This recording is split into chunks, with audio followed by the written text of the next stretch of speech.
Thank you for being patient. I will now call to order the meeting of the Omaha Planning Board. The Planning Board members that are here today are Sidney Franklin, Jeff Moore, Patrick Morris, Michael Pate, Jorge Sotolongo, Dave Rosacker, Vice Chair, and I am Greg Rosenbaum, Chairman. Members of the city staff that are in attendance today are Dave Fanslau, Planning Director, Eric England, Assistant Planning Director, Mike Carter, Current Planning Manager, Jennifer Taylor of the City Law Department, and Debbie Hightower is our Recording Secretary. Our rules of procedure are as follows. Notice of this hearing has been published. Copies of today's agenda are located on the table in front of us. Are they still there, Eric? We'll grab it. Okay, we'll get some more. You're welcome to come down and pick one up. The cases on the consent agenda will be heard first. Consent cases have been recommended for layover, have been heard or perceived by the Planning Board to be non-controversial, therefore will be read and voted on without the opportunity for your testimony. If you wish to testify, you may remove the case from the consent agenda. When each consent case is read, I will ask if anyone wants the case removed. If you do, please stand up and say so, and the case will be removed. This case will then be heard in the order in which it appears on the regular agenda after we go through the consent cases. When the case is heard, you'll have the opportunity to come to the podium. Clearly state your name and address and give your testimony at that time. When hearing cases on the regular agenda, the board will first hear from the applicant. After the applicant states their case, we will hear from the proponents, and then we will hear from the opponents. After both sides are heard, the public hearing will be closed and no additional testimony will be permitted unless a board member requests additional information. When at the podium, please clearly state your name, address, and whom you're representing for the record. Your testimony is very important to us. In the interest of time and courtesy to others, please be short and to the point. We will try to limit each case to 10 minutes. Those directly involved in the case, please speak first. We request that large groups select a spokesperson to represent that group, therefore eliminating repetitive testimony. When giving testimony, please provide new information and try not to repeat what has been previously said. We do ask that all speakers and others be treated with courtesy and with respect. In that regard, please remain silent while seated, and please turn off your cell phones. Our decision to approve, deny, or continue a case made here today will be forwarded to the City Council for another public hearing and final disposition by the City Council. Conditional use permits are an exception to this rule. The board's decision made here today on conditional use permits are final and not forwarded to the City Council. Lastly, upon the advice of the Law Department, all communications to board members from attorneys or other interested parties should be transmitted through the Planning Department so that they're made a part of the public record. The department will then transmit all that information to the board as well to the rest of the public. A current copy of the Nebraska Open Meetings Act can be found in a white binder in this room. And there's no changes to the consent cases, so I'm going to get started with the reading.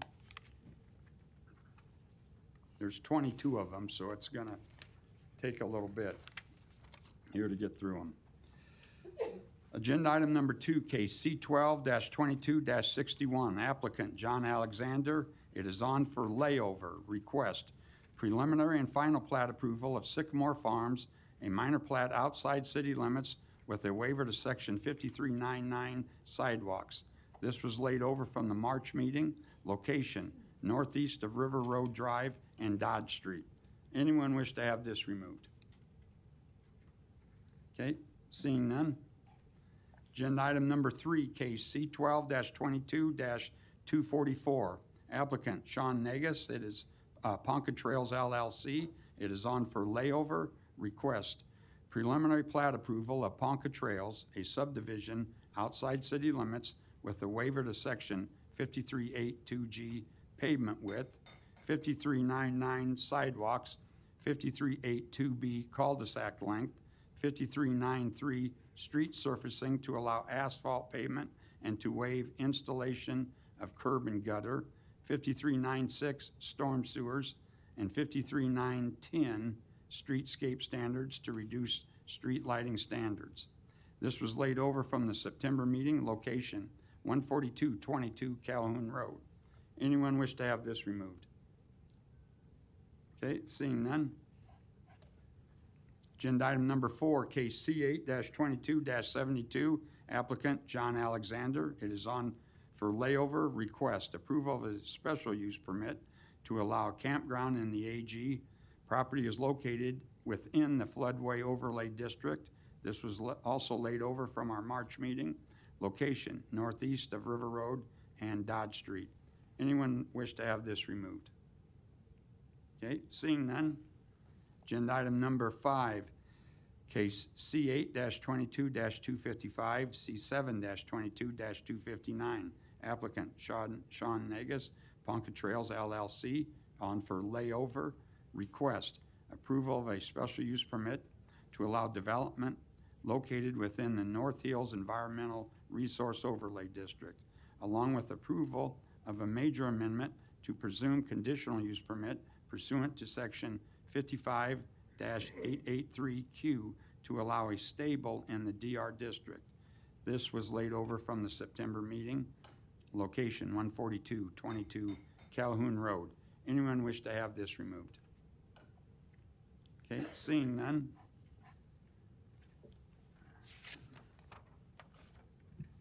Agenda item number 9, case C3-22-265, applicant Nick and Amy Klein. It is on for approval. Request approval of an amendment to the future land use element of the city's master plan to change the future land use designation from civic to office commercial. Location, northwest of 204th Street and Laramie Road. Anyone wish to have this removed? Okay, seeing none. Agenda item number 10, case C10-22-13, C12-22-14, applicant Celebrity Homes Omaha. It is on for approval. Request revised preliminary and final plat approval of Stratford West, a subdivision outside city limits with rezoning from AG to R4. Location southwest of 171st Street and Military Road. Anyone wish to have this removed? I would, yes. Okay, that will be removed. That's case number 10. Okay. Agenda item number 11, case C10-22-267, C12-22-268. Applicant 18818 Fort LLC. It is on for approval. Request preliminary and final plat approval of Enclave Flats Replat 1, a minor plat inside city limits with rezoning from DR and R4 to DR and R4. Anyone wish to have this removed? Okay, seeing none. Agenda item number 12, case C10-22-269, C12-22-270. Applicant Sullivan Development Company. It is on for approval. Request preliminary plat approval of the Villas at Pine Creek Woods, a subdivision outside city limits with rezoning from AG to DR and R5. Location southwest of 156th and Potter Street. Anyone wish to have this removed? Okay, I will remove it. Agenda item number 12. Agenda item number 13, case C10-22-271, applicant Manuel Fernandez, MG Fern Properties, LLC. It is on for approval. Request rezoning from GI to R5. Location 2212 Poppleton Ave. Anyone wish to have this removed? Okay, seeing none.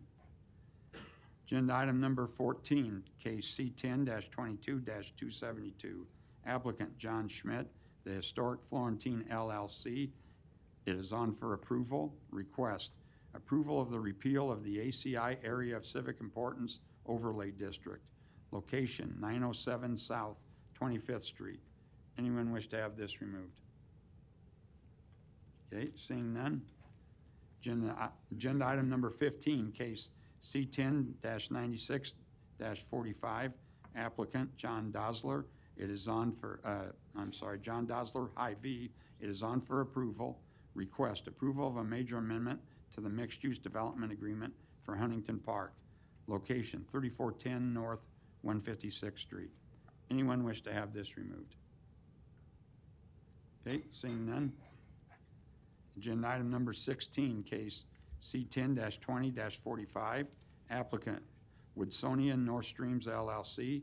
It is on for approval. Request approval of a major amendment to the mixed-use development agreement for North Streams. Location northeast of 204th and Q Street. Anyone wish to have this removed? Okay, seeing none. Agenda item number 17, case C10-98-71. Applicant 180 Drexel LLC. It is on for approval. Request approval of a major amendment to the mixed-use development agreement for Falcon Ridge. Location 18011 Drexel Street. Anyone wish to have this removed? Okay. It will be removed. That's agenda item number 17. Agenda item number 18, case C10-22-273, C10-21-23. Applicant KJ Crossroads Venture LLC. It is on for approval. Request rezoning from GC and MU to MU with approval of a major amendment to the mixed-use development agreement for the Crossroads. Property is located within the ACI 2 overlay district. Location southwest of 72nd and Cass Streets. Anyone want to see this removed? Okay, seeing none. Agenda item number 19, case C10-99-132. Applicant Sullivan Development Company LLC. It is on for approval. Request approval of a major amendment to the mixed-use development agreement for Center Ridge. Location northwest of 192nd Street and West Center Road. Anyone wish to have this removed? Okay, seeing none. Agenda item number 20, case C10-22-274. Applicant Good Homes Co. LLC. It is on for approval. Request rezoning from CC to R8. Location 7270 Cedar Street. Anyone wish to have this removed? Seeing none. Agenda item number 21, case C7-22-275, C10-22-276, C11-22-277. Applicant Nick and Amy Klein. It is on for approval. Request rezoning from R5 to GO with approval of the Major Commercial Corridor Overlay District. Approval of a conditional use permit to allow multifamily residential in the GO district, and approval of a plan unit development overlay district, along with a waiver of section 55-587, minimum site area to allow for a PUD district less than 1 acre. Location northwest of 204th Street and Laramie Road. Anyone wish to have this removed? Okay, seeing none. Agenda item number 22, case C11-22-132, C7-22-133. Applicant AVG Partners 1 LLC. It is on for approval. Request approval of a plan unit redevelopment overlay district, along with approval of a conditional use permit to allow multiple family residential in the CC district. Location 2718 North 118th Street. Anyone wish to have this removed? Okay, seeing none. Agenda item number 23, case C8-22-278. Applicant Dan Smith. It is on for approval. Request approval of a special use permit to allow development in the ED North Hills Environmental Resources Overlay District. Location 5220 Wedge Court. Anyone wish to have this removed? Okay, seeing none. We're getting there. Agenda item number 25, case C7-22-280. Applicant Nancy A. Armburst Trust. It is on for approval. Request approval of a conditional use permit to allow a farmstead lot in the AG District. Location 8902 North 216th Street. Anyone wish to have this removed? Okay, seeing none. Agenda item number 27, case C7-22-164. Applicant Catherine Jensen. It is on for approval. Request approval of a major amendment to the conditional use permit to allow a kennel in the DR District. Property is located in the ED North Hills Environmental Resources Overlay District. Location 6512 and 6524 Garvin Street. Anyone wish to have this removed? Okay, seeing none. Agenda item number 28, case C14-22-283. Applicant, property owners. It is on for approval. Request approval of the vacation of the east-west alley located north of Pinckney Street and west of 75th Street. Anyone wish to have this removed? Okay, seeing none. For the cases on consent that are on for approval, do we have a motion?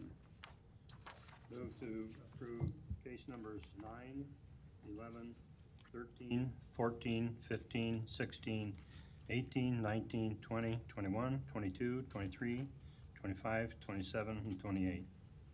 We have a motion and a second. Debbie, please record the vote. Rosacker? Yes. Franklin? Yes.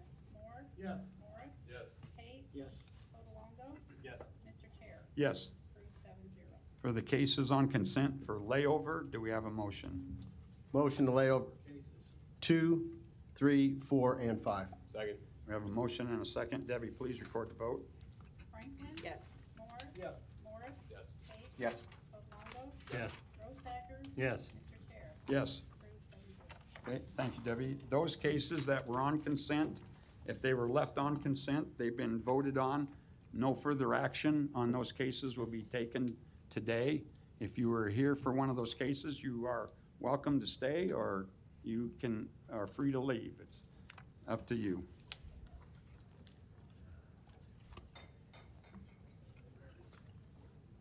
We'll get started. The first case is administrative only. That means there will be no opportunity for any public testimony.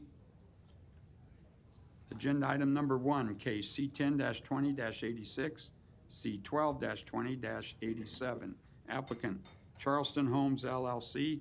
Request final plat approval of Arbor View lots 534 through 641, Outlot N, a subdivision outside city limits with rezoning from AG to DR and R4. Location northwest of 210th Street and Grand Avenue. Eric. Yeah, so this is the second phase, which includes 108 single-family lots, 1 outlot. The first phase final plat was approved by City Council in April of 2021.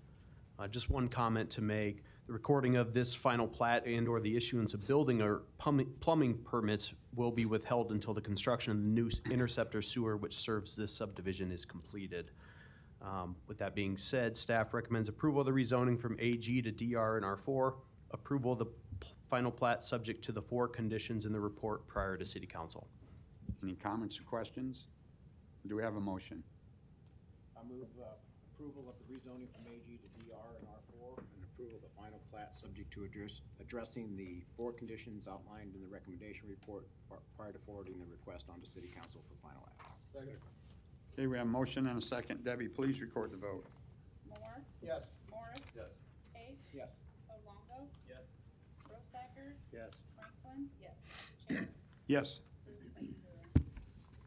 Moving ahead, agenda item number 6, case C3-22-264. Applicant, Planning Department on behalf of the City of Omaha, request approval of the Square TIF redevelopment project plan.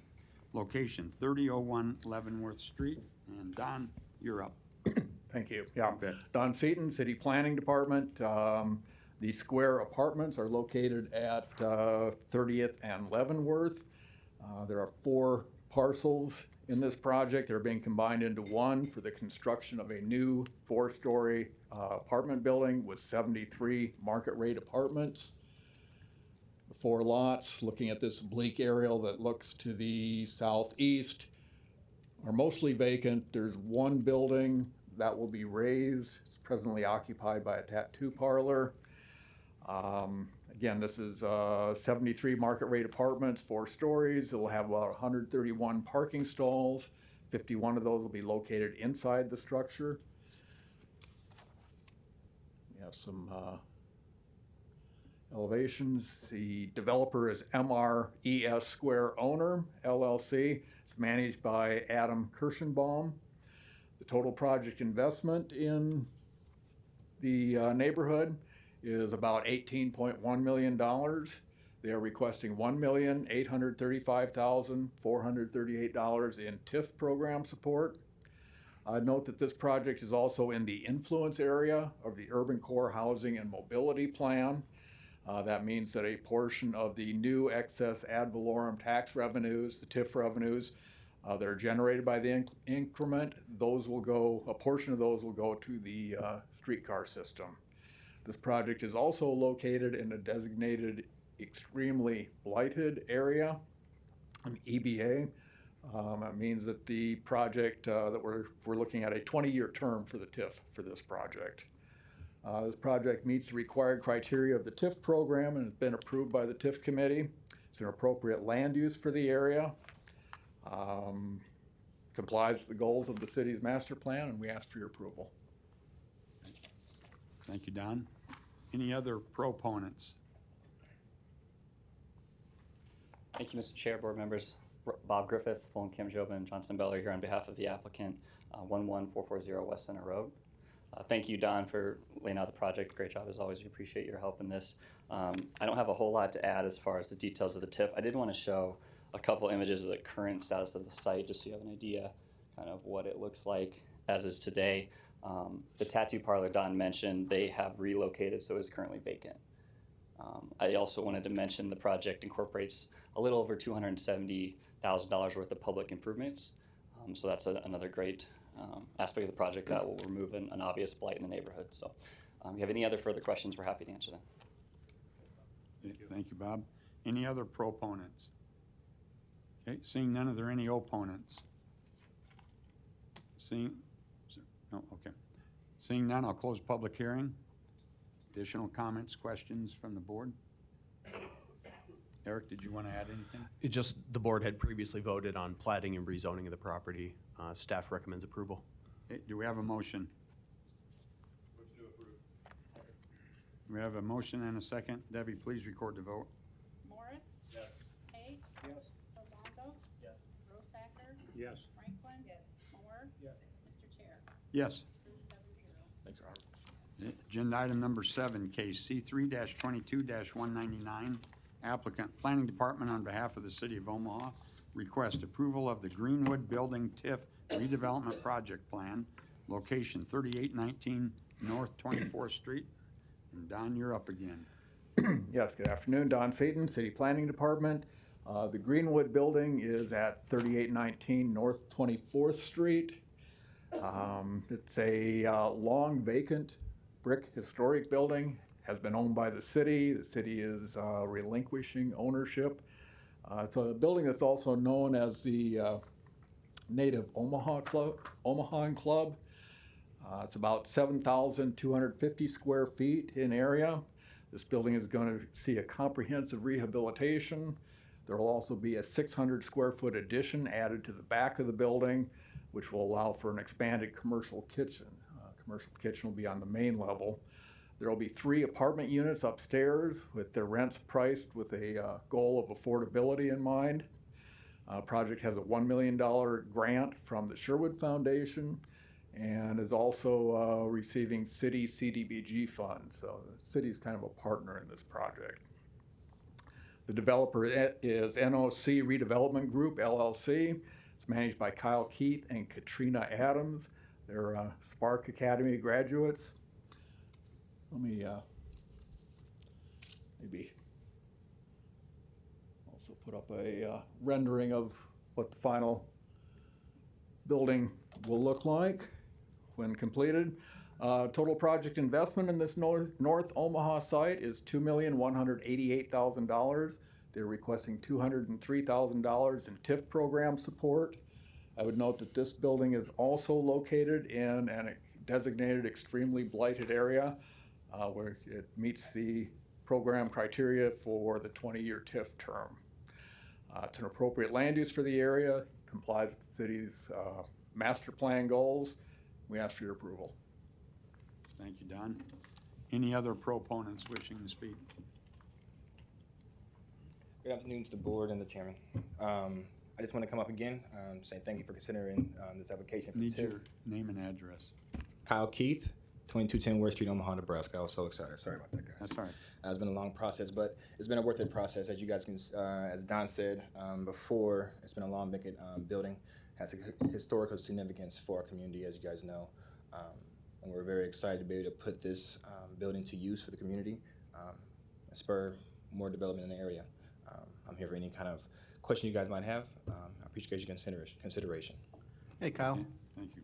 Is that going to be a restaurant, or is that going to be kind of a catering? Is that for the? So it's going to be a restaurant. So our concept with the diner is going to be on the south bay on the first floor. What our concept is to have a Panera style environment Monday through Friday, and then Saturday and Sunday we'll have a full restaurant breakfast menu for people to come in. So bring your grandparents and bring your kids. No problem. How come the middle residential unit, just one bedroom, but looks like it's about the same size as the two end units that are 2-bedroom? I'm just more curious than anything. We just kind of wanted to mix it up, to be honest. We wanted to try to attract, not only families, but young individuals that might be able to, rent something that was 1 bedroom and start, building roots in the community. So we wanted to, as flexible as 3 units can be, to try to attract as many different, groups of families and stuff like that down to the area. Okay. Thank you. Good. Thank you. Any other proponents? Seeing none, are there any opponents? Seeing none, I'll close public hearing. Additional comments, questions from the board? Eric, did you want to add? Just, as Don had mentioned, the property transfer was just recently approved. The rezoning of the property is also going through that process as well. So we're excited to see redevelopment of this building and improve the area. Okay. Staff recommends approval. Thank you. Do we have a motion? We have a motion and a second. Debbie, please record the vote. Pate, Yes. Solongo, Yes. Rosacker, Yes. Franklin. Yes. Moore. Yes. Morris. Yes. Mr. Chair. Yes. Approve 7. Agenda item number 8, case C3-15-283, applicant, Planning Department on behalf of the City of Omaha, request approval of an amendment to the Uptown District TIF redevelopment project plan. Location, various locations. And Don, your final case. Yes, the last of the 3 TIF items. Don Seaton, City Planning Department. This project or this item on your agenda is in some ways largely an administrative item to kind of clean up things. The Uptown District is a multiple phase, multiple site redevelopment project that was approved in 2015 and then amended again in 2017. And it was largely it was completely for sale units, primarily row homes. This amendment is to take out the phase 3 sites and the phase 4 sites. So we're amending the plan to reduce the number of sites. On the existing Uptown District approved plan that I'm displaying here, the 3 sites in blue are the phase 3 sites that will be removed from the Uptown District by virtue of this amendment. These 2 up here you may recall seeing as the Diggs Apartments, a TIF project that you guys recently approved and is going to City Council at this point. The 3rd parcel is being removed. 3rd phase 3 parcel is also being removed. It will come back to you folks as a standalone TIF project. For phase 4, that's the yellow sites, 3 sites. We also have the developer's description of the ultimate disposition of those 6 sites. These 3 yellow, the one at 825 Park Avenue is going to be sold off. The other two further south, those are gonna be donated to In Common. And it's pretty straightforward, and we ask for your approval. Thank you, Don. Any other proponents? Seeing none, are there any opponents? Seeing none, I'll close public hearing. Comments, questions from the board? Eric, Recommend approval. do we have a motion? We have a motion and a second. Debbie, please record the vote. Sotolongo? Yes. Rosacker? Yes. Franklin? Moore? Yes. Morris? Yes.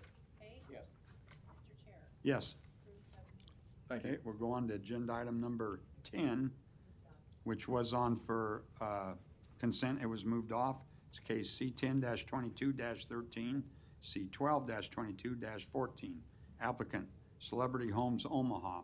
Request, revised preliminary and final plat approval of Stratford West, a subdivision outside city limits with rezoning from AG to R4. Location, southwest of 171st Street and Military Road. Good afternoon, From the Mr. Chair, applicant. members of the board. My name is Mark Johnson. My address is 11440 West Center Road, appearing today on behalf of the applicant. With me today is Caleb Van Wielden from Lamper Nearson. They're the civil engineers for the project. As you know, this case was on the consent agenda, so I will, let the gentleman who pulled it off come up here now and be happy to answer any questions. Okay, thank you. Any other proponents? Seeing none, are there any opponents?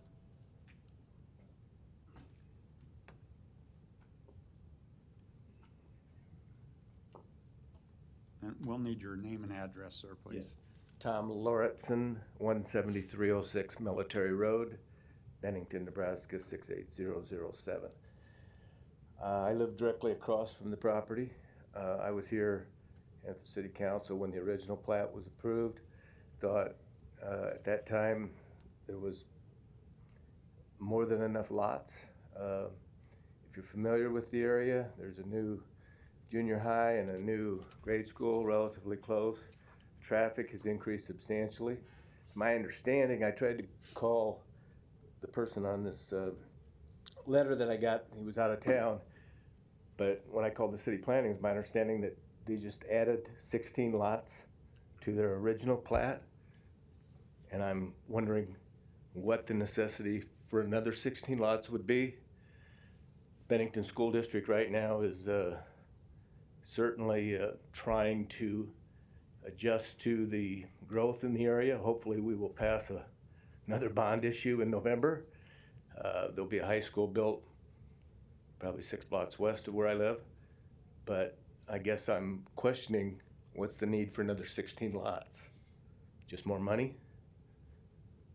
It certainly doesn't aesthetically approve the development, and they've started work.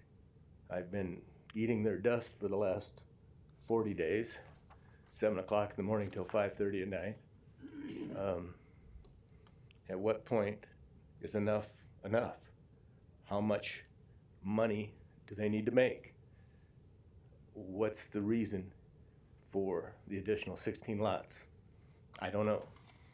Okay, thank you, Tom. Tom, just one, I assume you live directly south of this development? I live directly north. I have 10 acres. Oh, you have an acreage, okay. I sit up on the hill. I'll get to view it. Got it. Okay. Thanks. Any other opponents wishing to speak?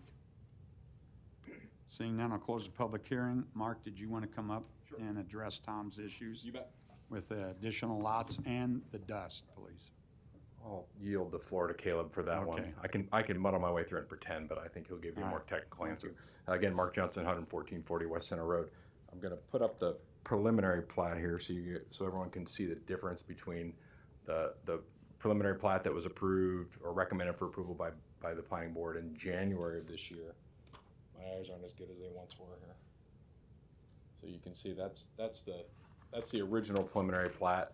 And this gentleman, Mr. Lauritsen, is correct. The revised preliminary plat does include now 236 lots instead of 220.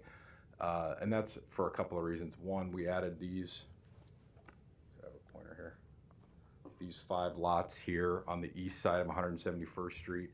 Celebrity Homes in the process of purchasing some remnant parcels from Bennington Public Schools, which developed the school to the east. They had some leftover outlots that are now being incorporated into this preliminary plat at this time. So those are those 5 lots. We also added a few lots up here as a result of the fact that we, instead of connecting to 171st Street, we added a cul-de-sac because of the large amount of fill that was required to make that connection to 171st Street. And then there's just some minor lot configuration changes that resulted in additional lots. All of these lots meet the zoning requirements of the R4 zoning, and that's about it. So happy to answer any questions. Okay. Thank you, And Mark. the dust is, we're grading out there, so we have all the required, well, I'll let Caleb go. Yeah, it's been a dry summer, but Yep. yeah, we need to have water as we're grading, so. Caleb Van Wielden with Lamp Reniers and 147110 West Dodge Road. Talk a little bit about the dust. We are actively grading out there. We had the dust complaint that came across my desk, I believe, a week ago. And shortly after, we passed that along to the contractor to make sure they have water available or putting down wet dirt on the haul roads. We all acknowledge it's been a dry summer, but I do hear your concern about the constant dust. The dust complaint didn't come from me. This is my first complaint on the dust. Okay, understood. We are meeting, the site is being actively inspected by both Lamp Reniers and the City of Omaha inspectors, and we are complying with their recommendations in their SWIP report. Okay. Who's your grading contractor? Is that McCardle? It's McCardle, Okay. yep, who's been doing Yeah, business those for are a very long quality time. people. Yeah. Yep. Okay. Any other questions? Thank you. Okay, thank you. Any comments, questions from the board? Okay, Eric? Yeah, so I just have a few comments. The planning board saw the previous phase 1 earlier this year that did not proceed to city council, due to the changes that were proposed. They decided to bring it all back. Because of those additional 16 lots in the cul-de-sac, we thought a revised preliminary plat was necessary. So that is why that is on the agenda along with the final plat. The applicant has acknowledged they're continuing to work with the property owner in the southwest portion of the site regarding the extension of Rachel Snowden Parkway. So that's one of the conditions, and will need to be adequately addressed before ultimately the recording of the final plat. There's no lot size waivers or anything like that. Without knowing the exact numbers of all the lot dimensions, it could be more dense. We are supportive of the housing and the number that is proposed. I do acknowledge there is a lot of change out in this area. There's a lot of growth and a lot of housing, a lot of developments that are taking place. So that is definitely true. Eric, if Tom has if there's dust, who does he call for a complaint? Yeah, that's our Public Works. Okay. They deal with the grading permits, so we have a division that And deals that number's with that. on the website. Yep, that's on the city's website, or Tom could reach out, or whoever had concerns, they could reach out to planning or Public Works. We can get them to the right division. Okay. Unless there's any other questions, staff recommends approval of the rezoning from AG to R4, approval of the revised preliminary plat subject to the 22 conditions, and approval of the final plat subject to submittal of an acceptable final subdivision agreement prior to city council.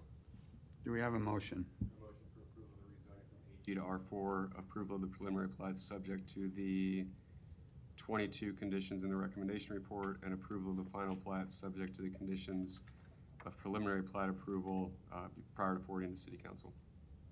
We have a motion and a second. Debbie, please record the vote. Moore? Yes. Morris? Yes. Pate? Yes. Sotolongo? Yes. Rosacker? Yes. Franklin? Mr. Chair? Oh, I didn't hear you. Mr. Chair? Oh, yes. Approved 7-0. Okay, thank you.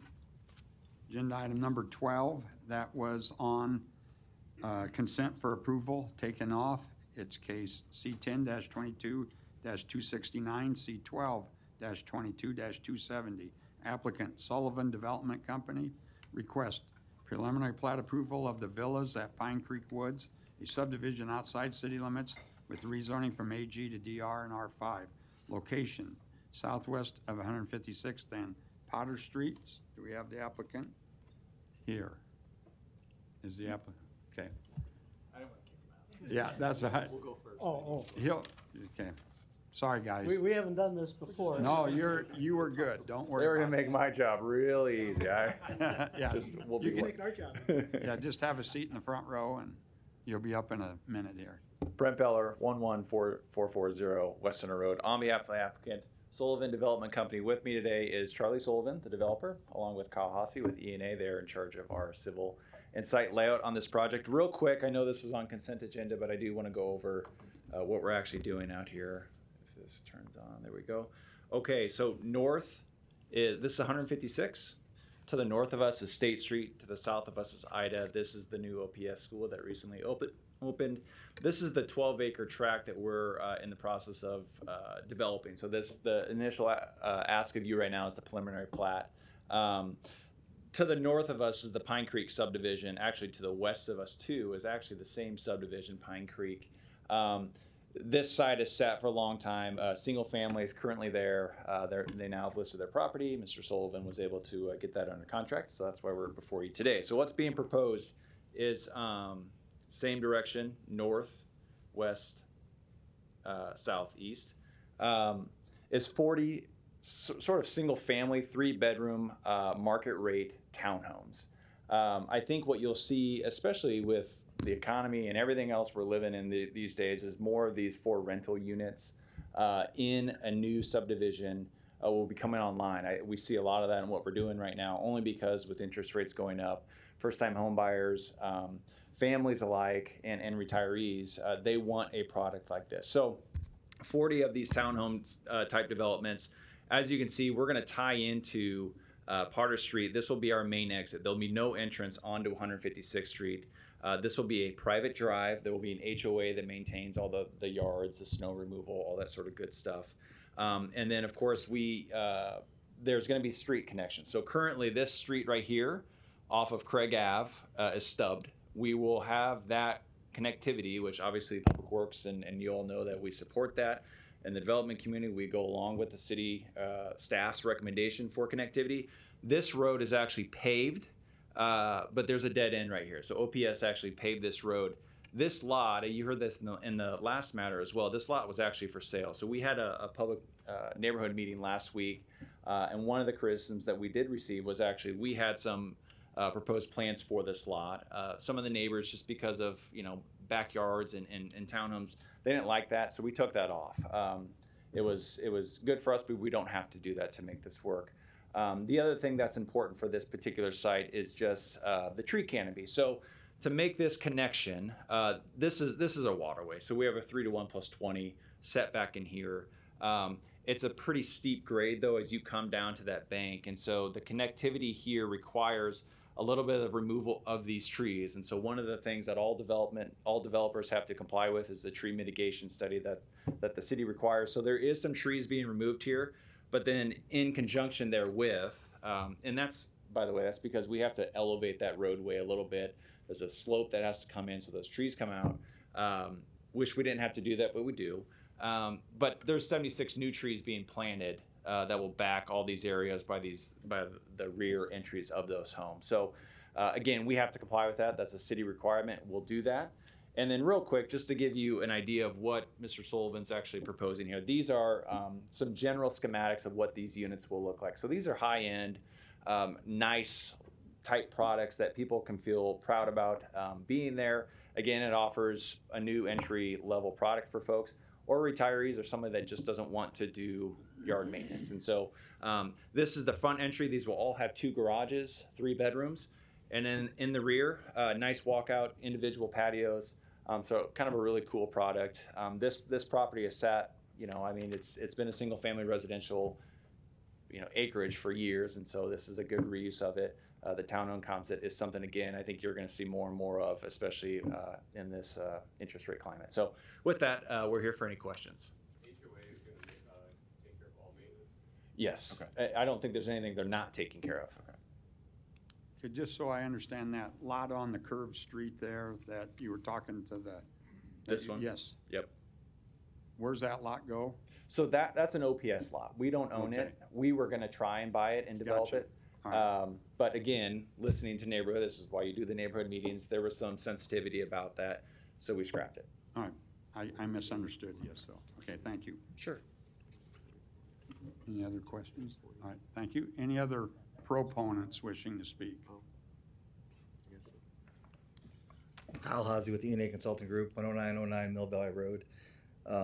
Just to make a slight correction, so we did have 40 total units on the project, and then once we moved that portion out of that corner, and then we are down to 36 now. So I just want to make that noted.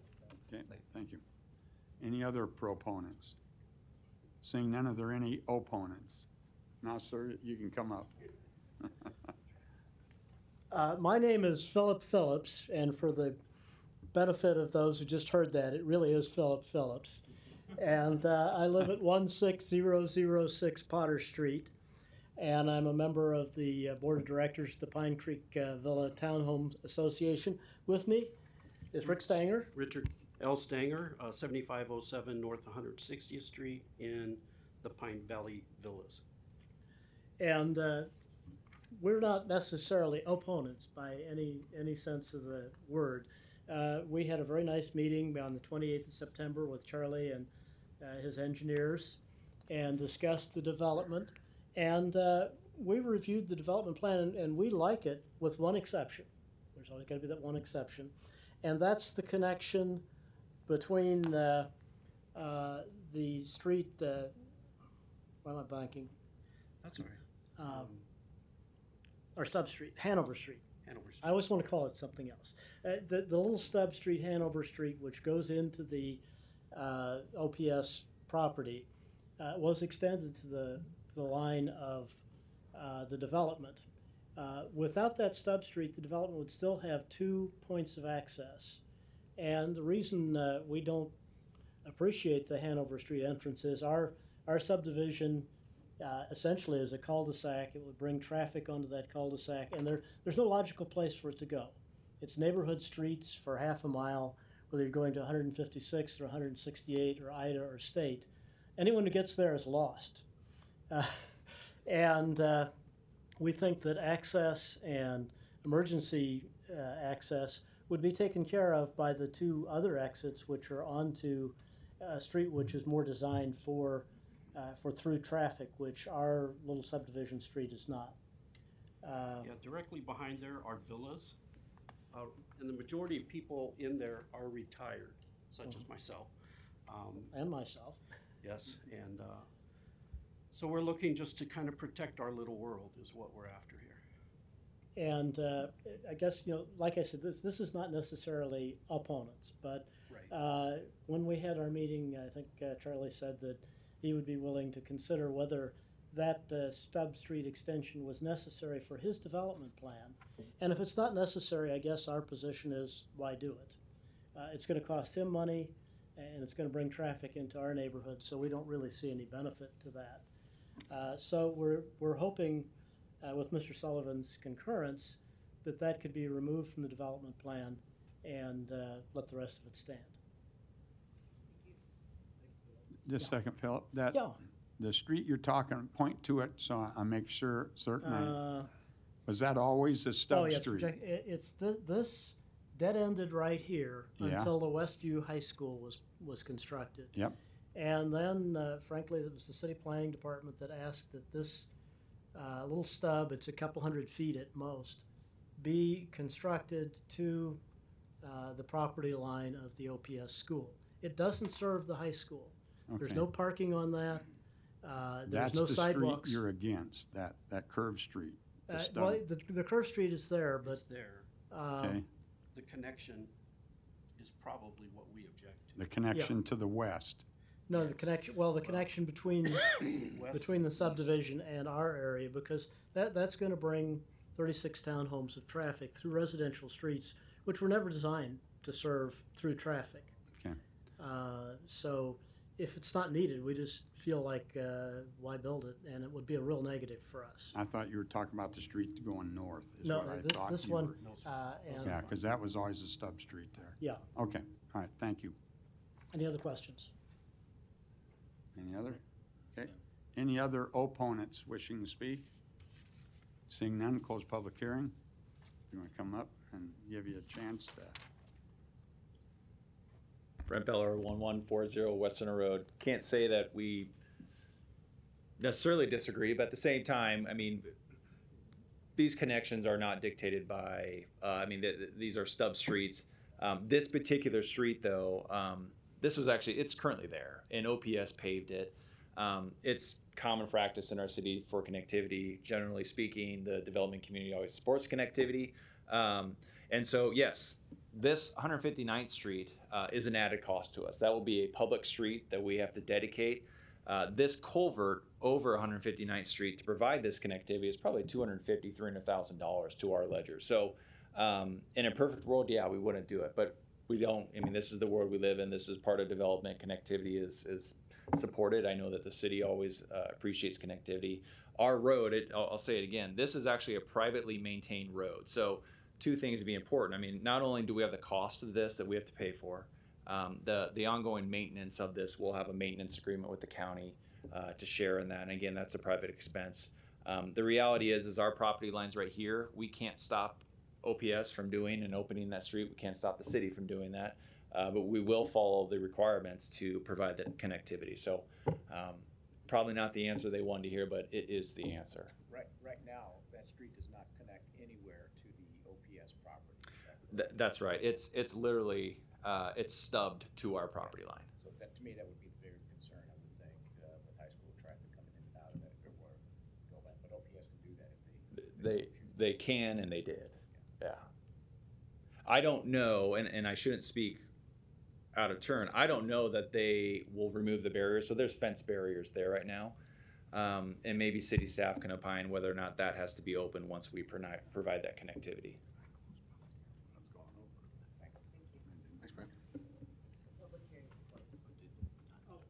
Did I close the public hearing? Okay, all right. Well, I was going to respond because there was Just a sec, there was Phil. a misunderstanding. Once I close the public hearing, and if a board member requests you to come up, then you can come up. So, does anybody in the board want to hear from Philip? Jeff does, so come on up. You got to state your name and address again. Yeah, again, Philip D. Phillips, 16006 Potter Street, officially Bennington. The stub street that was built through the OPS property was not built at their request. As a matter of fact, I have a incredibly strongly worded letter from the superintendent of schools, which you may be familiar of, opposing that. So the school district didn't want it. The school district is not really in favor of having traffic come through their property to a subdivision because that can generate all kinds of issues in terms of student access in inappropriate places and so forth. So I think what the developer is saying is that they don't have any choice. That's already been there, and that they have to comply with the connectivity that the city is requiring. And so what it's you're not, saying is it's the not city, them. the city is requiring it, and I Yes. guess our question is why. I think Eric will address. Yeah, we'll give Eric a chance to try and adjust. Yeah, because we've never heard an explanation, because it goes from, we call it the road to nowhere, because it goes from nowhere to nowhere. Not anymore. And it doesn't, not anymore, but it's the road for no reason, and we would be interested in hearing why. Okay, thank you, Philip. All right, any additional comments or questions? Eric? Yeah, so obviously There you go. we have Public Works here as well that can come up and make commentary.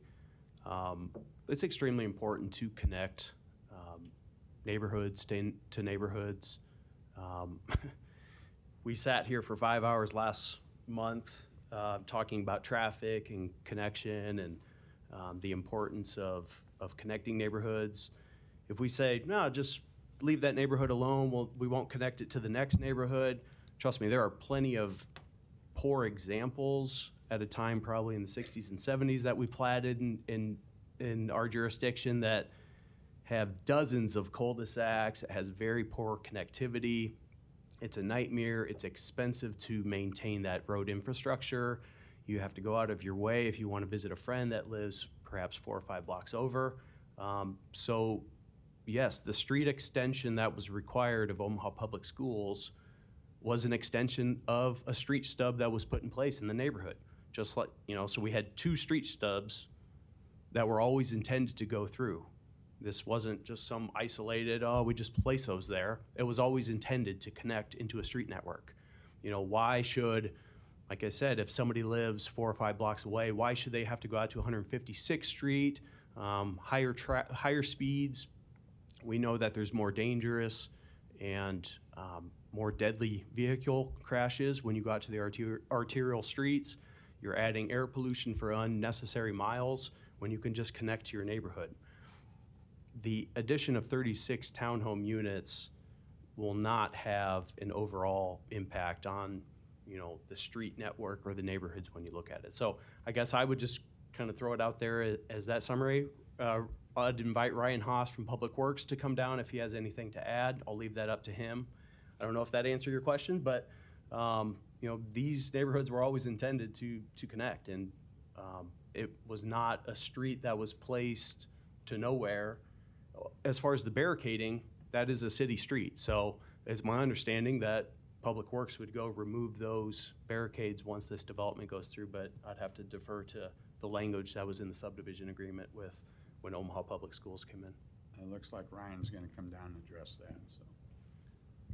I'm gonna add a few things while we're waiting for Ryan to come down. Dave Fanslaw, City Planning. It is true that when OPS platted their ground for the school, the city required the extension of that stub street. I'm gonna imagine that OPS has that blocked off because, well, they're not supposed to, because like Eric said, it's a public street, but I'm gonna guess they probably have that blocked off because it is a road to nowhere and they probably don't want people congregating back there. But once that street is connected like it was always intended to, obviously the barricades will be removed, and maybe OPS's concern about that famous road to nowhere will go away.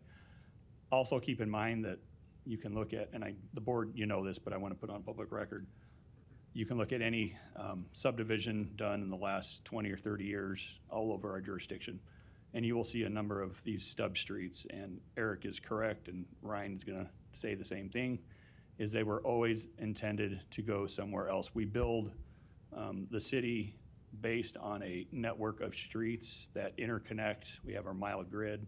We do not want everyone going out to those mile grid streets to go to see their neighbor or to make those local trips. We want to keep those local trips within that mile grid. Last thing I'll say is, I mentioned all of those stub streets. We have a map.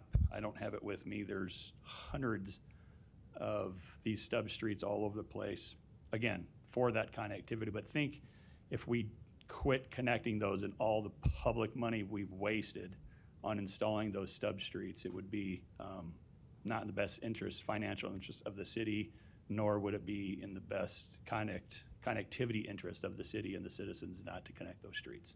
Thanks. Oh, Ryan's here.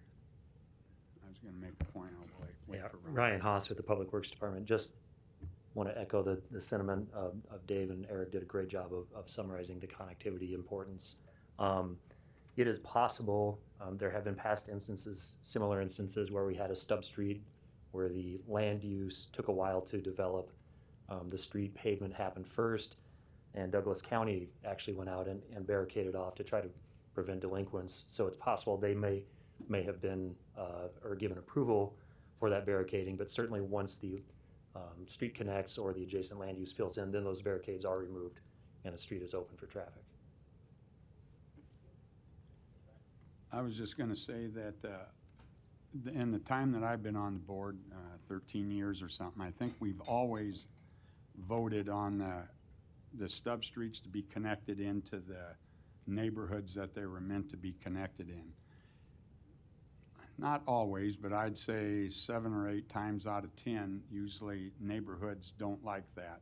It's their neighborhood. We don't want any additional traffic coming into our neighborhood. The way I've always dealt with it is I always think of children that are either walking or riding their bicycles and they want to go visit a friend. Like in this case, we don't want them running out to 156th or running out to a busier street. We want to have connectivity and make it safer for everybody. Children, mothers, fathers going to pick up their kids after school, and that connectivity is what the city strives for. I think it's important. The public hearing's been closed, Philip, I'm sorry.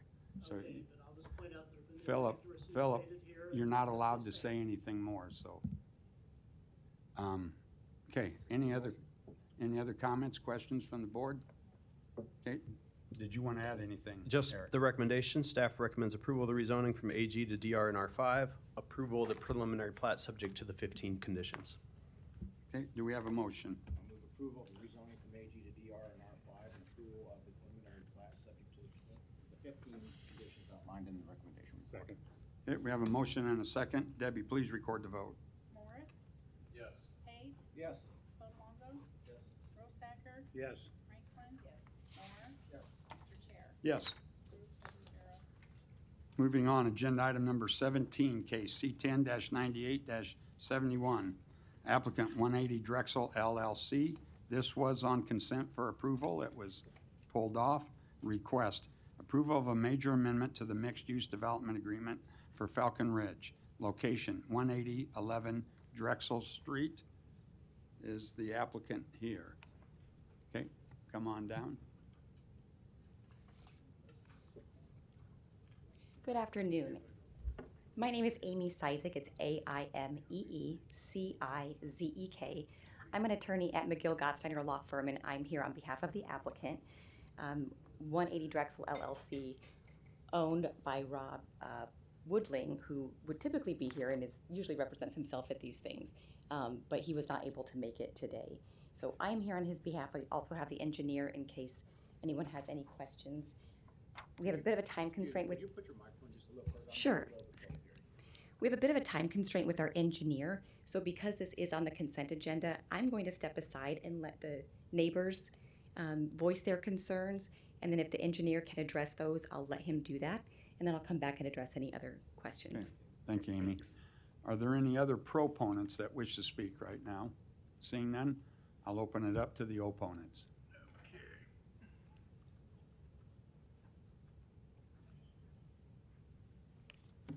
Gerald Johnson, 17534 V Street, Omaha, Nebraska, 68135. I got a lot of comments and everything, but I'm going to be short with this.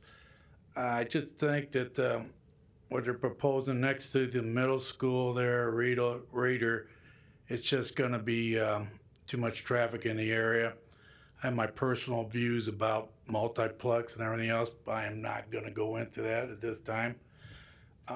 Can I make one comment? I sometimes wish that they would build these things when they start the development instead of having the everybody gets their houses in there and then they put it up. That's a different thing. What I'm saying is I don't think it's a good idea with the middle school there. My grandkids are going to be going there. I'm not in the neighborhood. I live by that neighborhood, and I've been there 28 years. And I just don't think it's a good idea next to the middle school. And thank you. Okay, thank you. Any other opponents?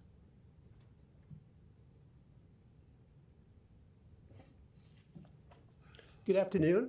My name's Ken Stevens, and I live at 6203 South 184th Street in Falcon Ridge. I didn't know, how do I do the map thing here? That's cool. Turn it on. Oh, okay, there we go. Zoom in on the top, sir. Pardon me? There's a zoom on the top. Oh. Yep, there you go. Okay. I'm here on behalf of the Harvey Oaks, or Harvey Oaks, used to be Harvey Oaks, the Falcon Ridge Homeowners Association. And I'm here today to object to the waiver on the parking requirement. You can see the lot size there. That's 180th Street here, Harrison Street here. This is a storage unit here. This is the lot where they're proposing to build this apartment building. And this is Beetle Middle School and Drexel Street running along there. So our objection is to the waiver on the number of required parking stalls for this apartment building. This is proposed to be 50 two-bedroom apartment units. Now, 2 bedrooms, you could have 1 person, you could have 2 people, maybe up to 3 people. So let's use the average, maybe 2 people.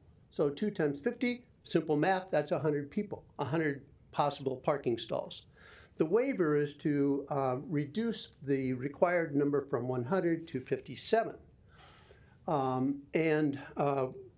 Doing the math, I just don't think it works out very well. The basis of the waiver, I think, on behalf of the planning board is that the orientation, the market for this building is age 55 and above, and 40 of the 50 units will be low income. So they're making an assumption that people 55 aren't doing anything but staying home. And age is all relative. I know that. You can see what's happened to me. So 55-year-olds are still active. And despite being oriented towards low income, they probably will still be working a job. I think that anyone who lives in this building is going to need transportation. So I think there's making an assumption that these people aren't going to be driving is not accurate. The other issue is that low-income people may not have cars. And I don't think that's true either. Low-income people are probably working low-wage jobs. And they'll need transportation to get to those jobs. Particularly in this location, 180th and Q, or Harrison, is 3 miles from the public, from any public transportation. The closest bus service is 156 and Q. That's a 3-mile walk from there to 180th and Harrison. So I don't think that's very feasible for people to be able to do that. So again, I think that 100 parking stalls is probably a good idea for a unit this size. Let me make sure I got all the points I wanted to make. Yes, we also have testimony from my wife, Rhonda Stevens, and I can tell you that from experience that she's much more convincing than I am. Thank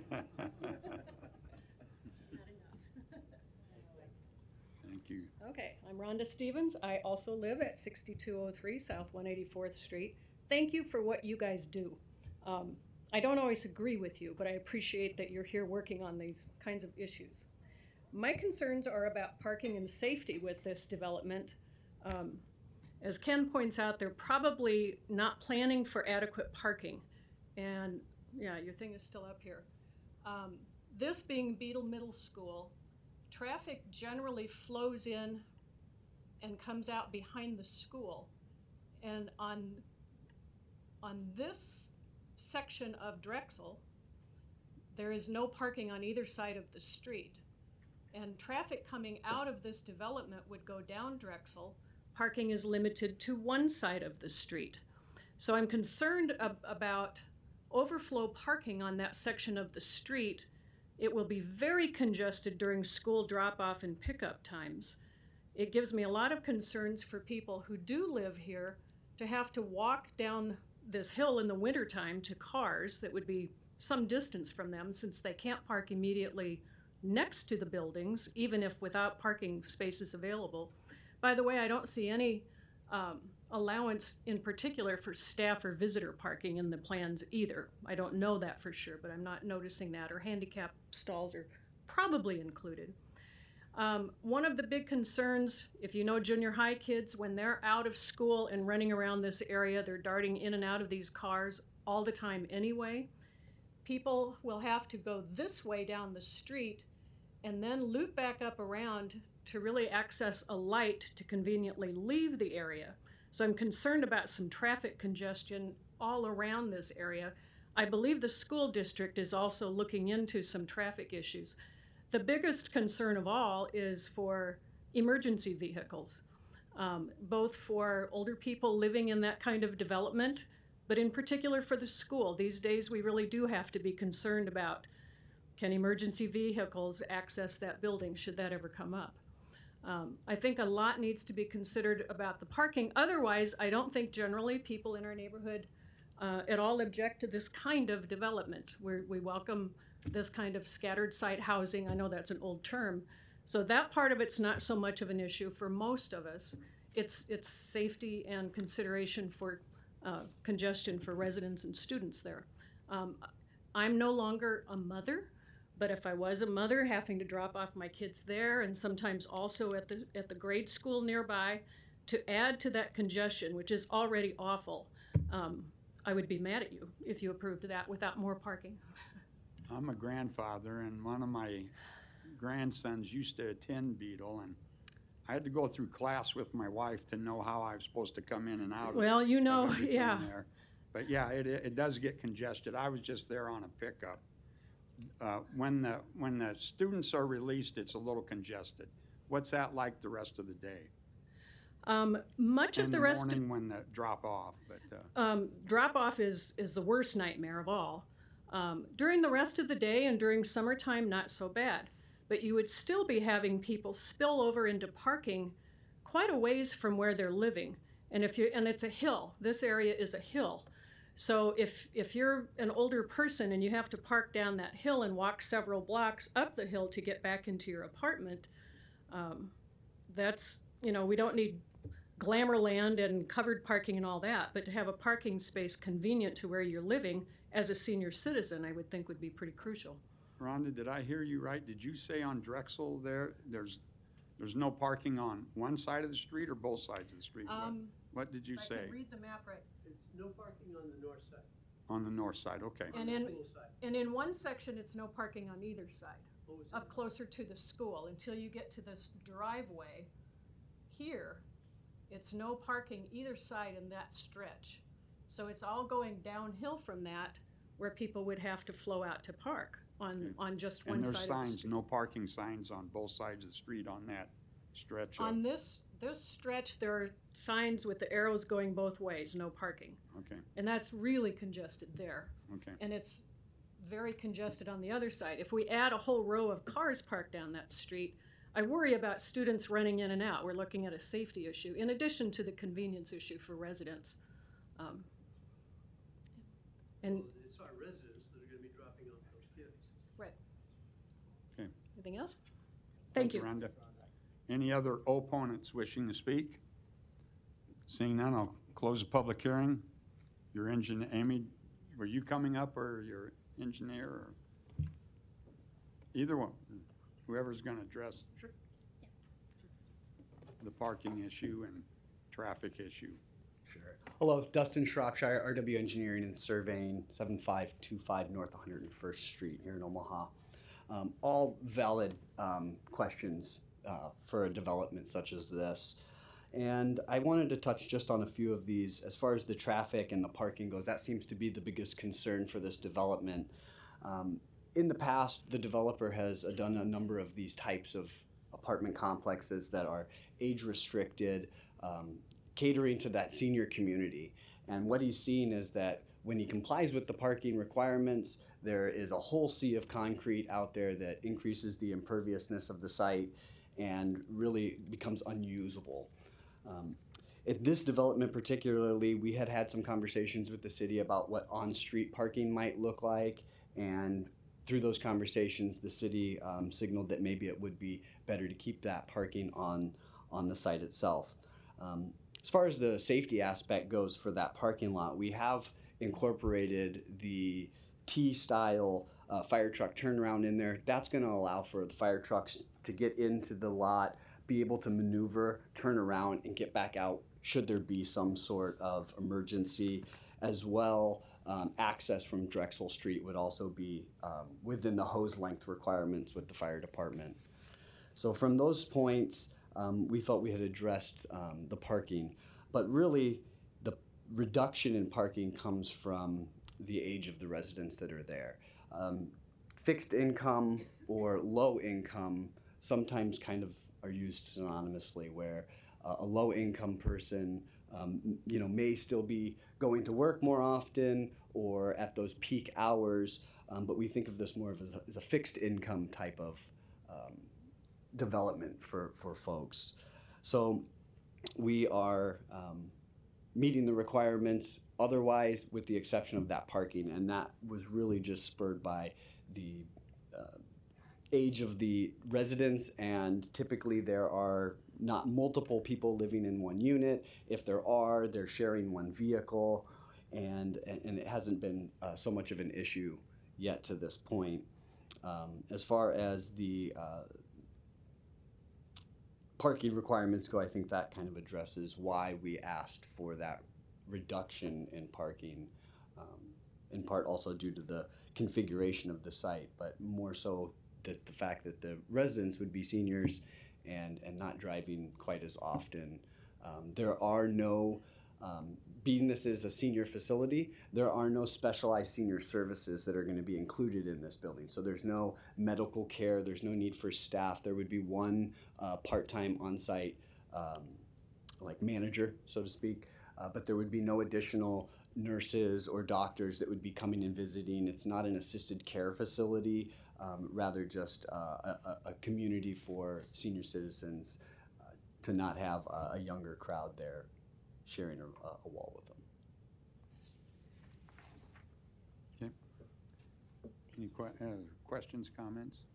I was curious if Eric could speak to the parking ratios and parking requirements of a typical senior development like this, and you know, how far away from the original ask are they with the 57 spaces? And maybe you could speak to that. Yep, sure.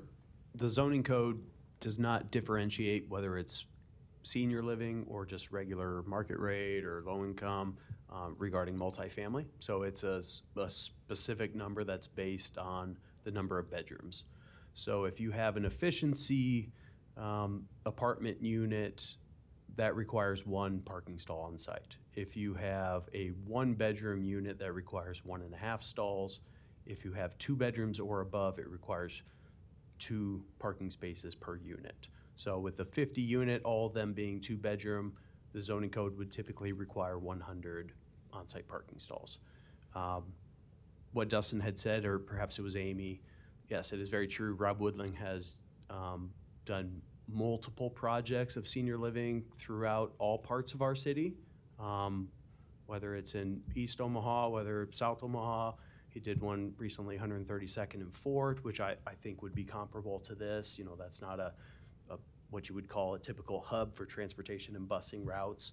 You know, so Rob is very familiar and knows the clientele. I guess a question I would maybe present to the applicants, whether it's Amy or Dustin, you know, are there lease, I'm not going to say a covenant, but are there any, you know, regulations in place that just requires, you know, a maximum of 1 vehicle, or what would be the expectation? I guess if there isn't enough parking, I think you would probably have trouble renting that unit, since there's not really much adjacency for, you know, on-street parking, you know, considering the limitations on Drexel.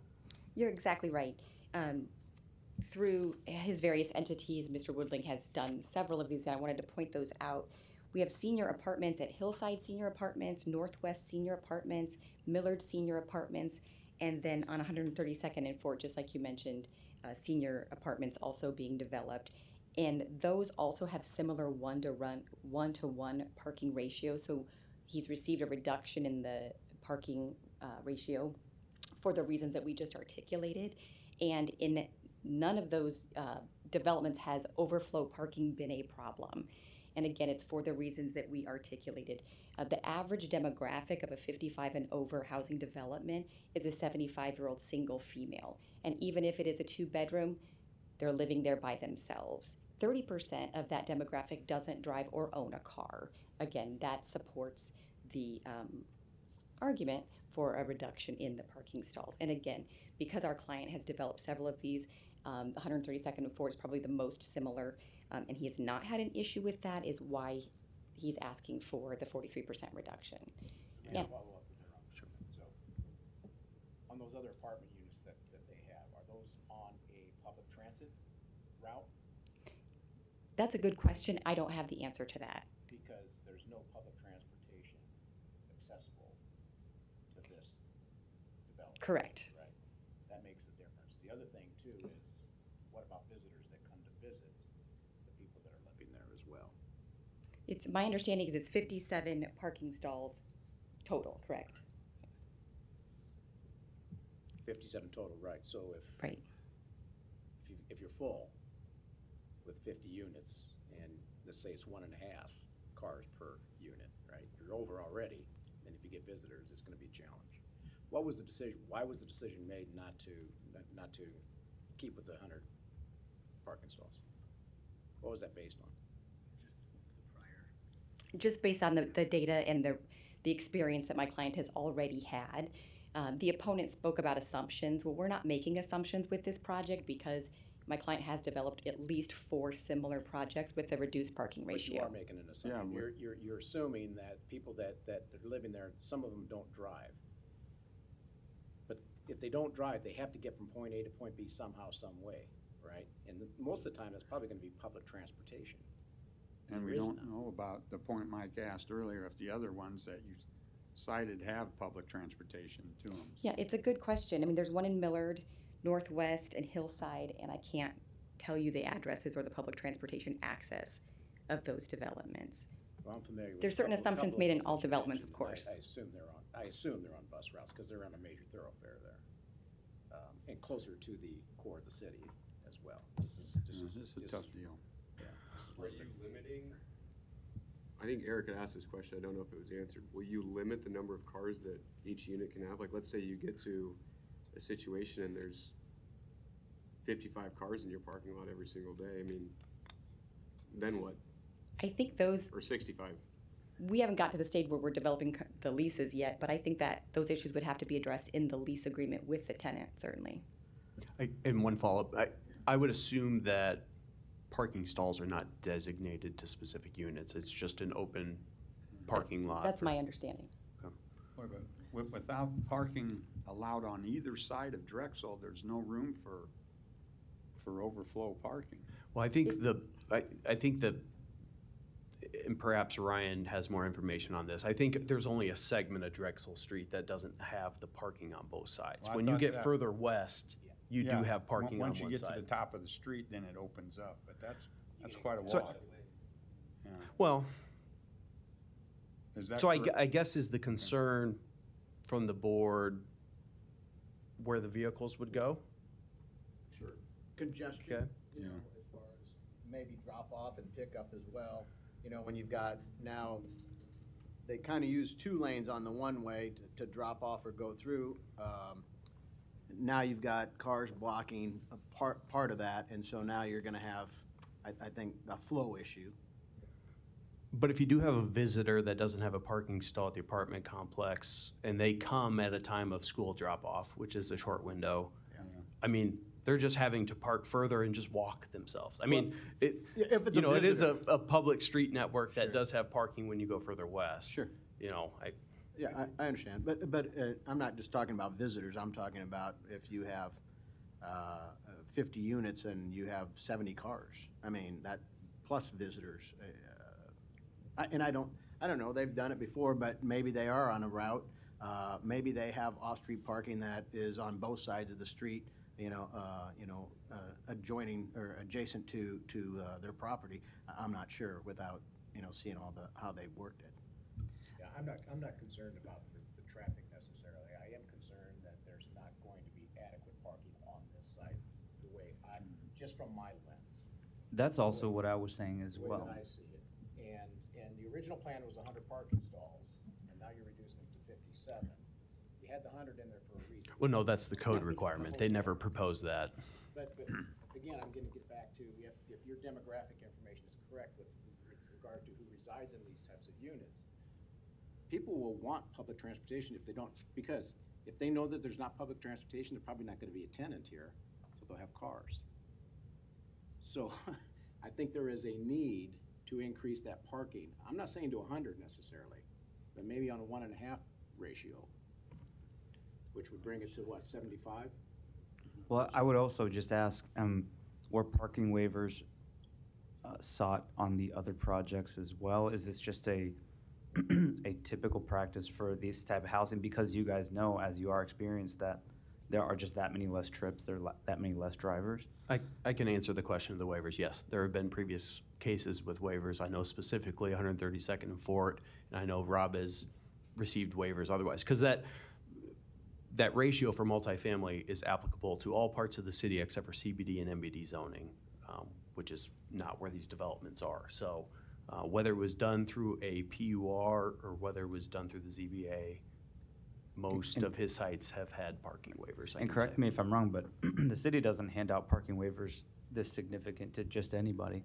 I mean, it's not easy to get on projects. So that's why I was asking, just to familiarize myself more with the product type and the parking requirements and the common practices. Yeah, I can say if this was just a standard apartment building that, was not age restricted for seniors, we would not support the reduction that you're seeing here in this location. Can you answer the question of whether his other developments are sitting on public transportation? We can't. I'm gonna jump in. This is nice. I didn't know I could turn on my light and just start talking. So you're all in trouble now, so. You seriously just learned that? Well, I just didn't learn it. Maybe I just never done it. So, Eric or Mike can maybe remember, I mean, the one on 132nd Sailor just went through a couple months ago, if not last month or the previous month. It's on 132nd Sailor. I don't know if there is a bus route. We didn't check on that. But they're surely not parking on 132nd, right? So if there's any overflow parking on that one, it has to be on Sailor. We engaged Rob on that project and had them look at a street or at least a driveway connection to the commercial center to the south. The grade didn't work, so we got a sidewalk connection. So the one on 132nd Sailor, which is just north of Maple, doesn't have overflow parking capabilities anyway. The one on 132nd and Fort is tucked behind, I think it's a Fairway Food Mart there. It is isolated. There's no public streets around it.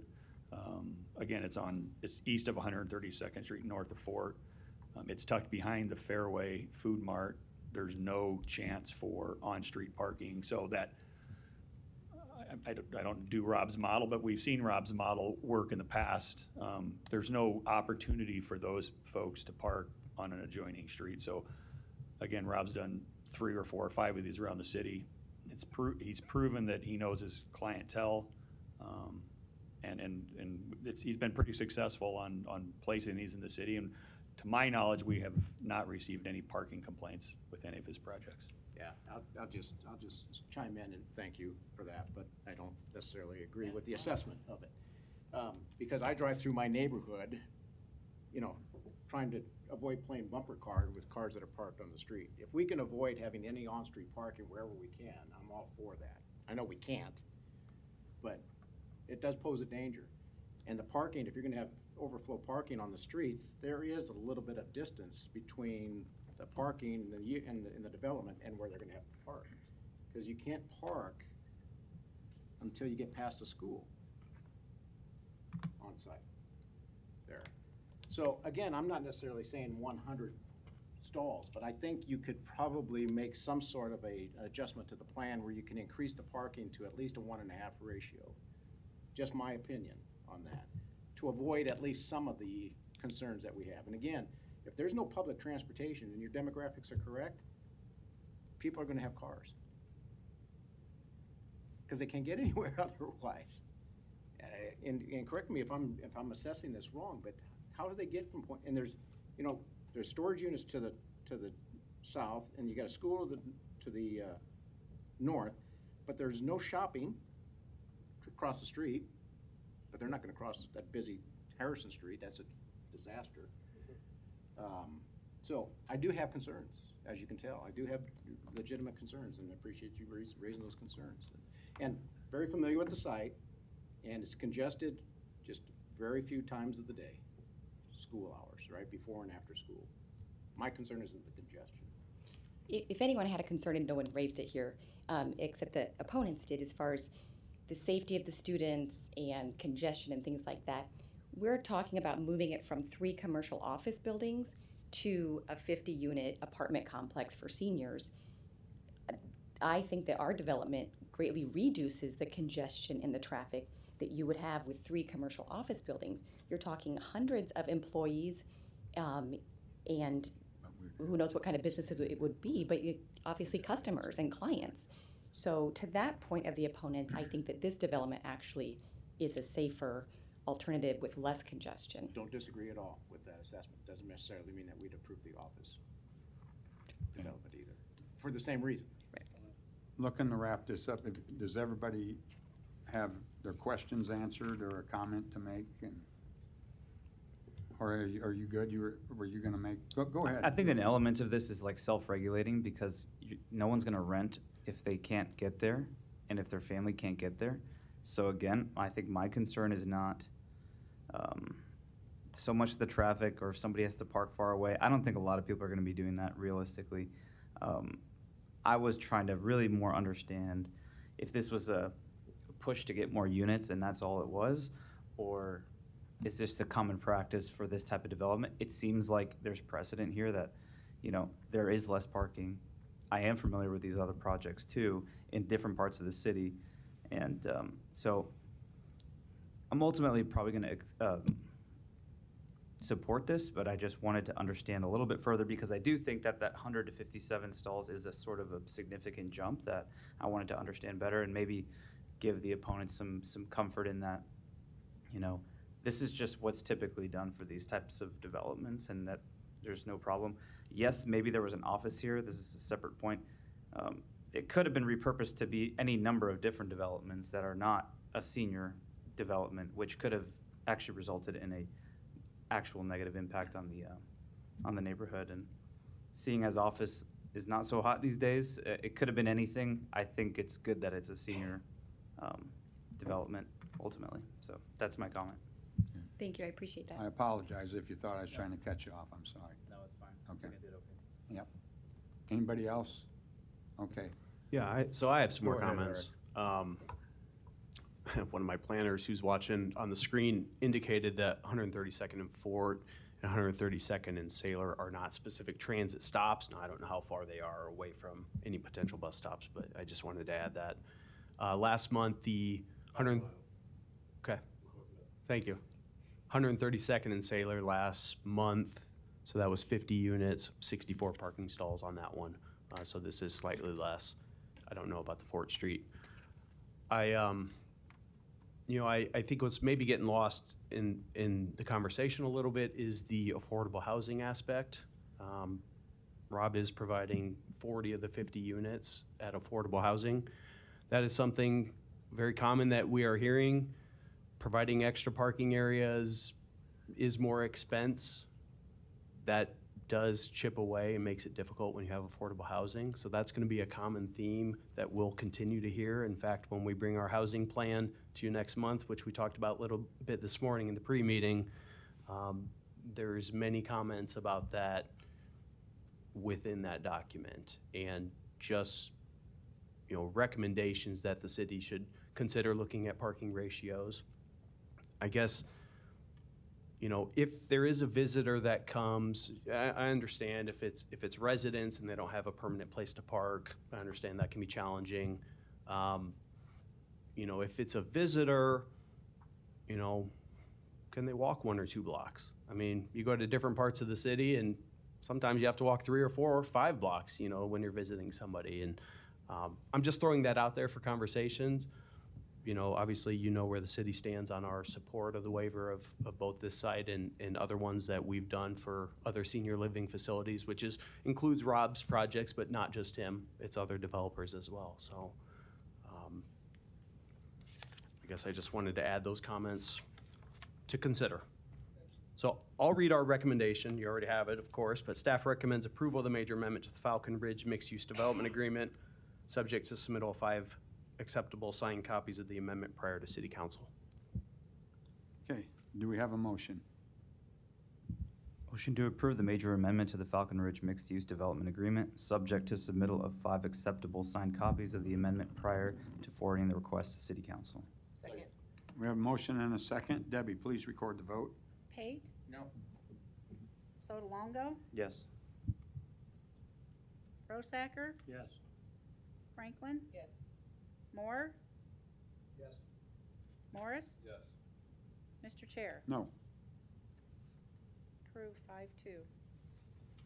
Okay, moving along, agenda item number 24, case C7-22-279, Applicant First United Methodist Church of Omaha request approval of a major amendment to the presumed conditional use permit pursuant to section 55883Q. Gerald, could you please take your conversation out? No, that's okay. That's okay. Okay. Request approval of a major amendment to the presumed conditional use permit pursuant to section 55883Q to allow religious assembly in the R1 district. Location 7020 Cass Street. Is the applicant here? Afternoon, my name is Bob Delzell. I live at 2411 North 155th Street, and I'm here representing First United Methodist Church. We're asking to install an electronic sign on our property. It's at 7020 Cass Street. Basically, we're on the north side of the street for 2 blocks there. The south side is basically the Omaha Playhouse, Omaha Conservatory of Music, and then a Walgreens drugstore, I'm sorry. The Playhouse currently has an electronic sign, and we're asking for a waiver to allow the sign. And is there anything else I need to say? I'm sorry, I've never done this before. No, you're good. Okay. Okay, thank you, Bob. Any other proponents? Seeing none, are there any opponents? Seeing none, close public hearing. Comments, questions from the board? Eric. So we didn't place this on consent. Bob, I don't know if you've seen the recommendation report. Okay, so we are recommending some modifications, a little bit smaller in height, a little bit smaller in size, and some parameters. So just want to make sure you are aware of that. Okay. So yeah, so, you know, as I kind of just mentioned there, we do have some recommendations as far as turning off the sign at night, following operating parameters that we consistently apply when we see these types of signage waiver requests, such as brightness, dimming, differential, you know, duration, no scrolling video, things like that. So along with making it a little bit shorter and a little bit smaller, but we are supportive of the waivers as recommended in our recommendation report. So I don't know if you have any questions, but staff recommends approval of the major amendment to the conditional use permit subject to the 13 conditions. And like I said, it will go to the Zoning Board of Appeals as well. Okay, do we have a motion? Motion to approve the major amendment to the conditional use permit assumed, subject to the following 13 conditions in the report. Second. We have a motion and a second. Debbie, please record the vote. Rosacker? Yes. Franklin? Moore? Yes. Morris? Yes. Pate? Yes. Solongo? Yes. Mr. Chair? Yes. Approved 7-0. And I think we're at agenda item number 26, our final item. Agenda item number 26, case C7-22-281, applicant Plaza 93 Apartments LLC. Request approval of a major amendment to the presumed conditional use permit pursuant to section 55-883Q to allow multiple family residential in the CC district. Location 3230 North 93rd Street. May we hear from the applicant, please? Good afternoon. Still afternoon. Good afternoon. My name is Ann Post. I'm an attorney with Rumboldt Ludke Law Firm located in Lincoln, Nebraska at 1128 Lincoln Mall. I'm here today on behalf of the applicant, Plaza 93 Apartments LLC, for the major amendment to the presumed CUP. This is for the building located at 3230 North 93rd Street. This building was built in approximately 1975. Since then, it has been commercial on the first floor with the upper 2 floors, second and third floor as residential. This building was relatively recently acquired by Plaza 93 Apartments, and we are seeking to convert the first floor into residential units. We are seeking to convert the first floor into 30 efficiency residential units. These will be market rate apartment units. The construction activity will be contained mostly within the building, so the current residents will see as little impact as possible, and also as little impact as possible to the surrounding neighborhood. There is with, as is a condition that we are aware of, one of the conditions, with the showing additional bike parking, there is adequate parking on site for these additional units. And so we are aware, as I stated, we are aware of the list of conditions to approval for this application. We have reviewed them and the applicant is agreeable to those. With that, I guess I will answer any questions. Also, we have the architect and the developer with me here today to answer any other questions that are better directed to them. So, any questions? Thank you, Ann. Any other proponents wishing to speak? Seeing none, are there any opponents? Seeing none, close public hearing. Additional comments, questions from the board? Eric? Yeah, so, you know, we had received 1 or 2 letters, so that's why we kept it off consent, but, you know, staff doesn't have any concerns. As Ann had mentioned, there's a few items in the report, a few landscaping clarifications and items that'll need to be cleared up before any submittal for building permits. So staff recommends approval of the major amendment to the presumed conditional use permit to allow multiple family residential subject to the 6 conditions. Do we have a motion? Motion to approve the major amendment to the presumed conditional use permit pursuant to section 55.883Q to allow multiple family residential in the CC district subject to the 6 conditions in the report. We have a motion and a second. Debbie, please record the vote. Franklin. Yes. Moore. Yes. Morris. Yes. Pate. Yes. Solongo. Yes. Rosacker. Yes. Mr. Chair. Yes. Approved 7-0. Okay. Do we have a motion on last month's minutes for the pre-meeting and the public meeting? I move to approve the last month's pre-meeting minutes and the meeting minutes. We have a motion and a second. Debbie, please record the vote. Moore. Yes. Morris. Yes. Pate. Yes. Solongo. Abstain. Franklin. Yes. Rosacker. Abstain. Mr. Chair. Abstain. Thank you. Right. Do we have a motion for adjournment? Motion to adjourn. Second. We have a motion and a second. Debbie, please record the vote. Morris. Pate. Yes. Solongo. Yes. Rosacker. Franklin. Yes. Moore. Dave, Mr. is this Chair. yours? Yes. Okay. Okay.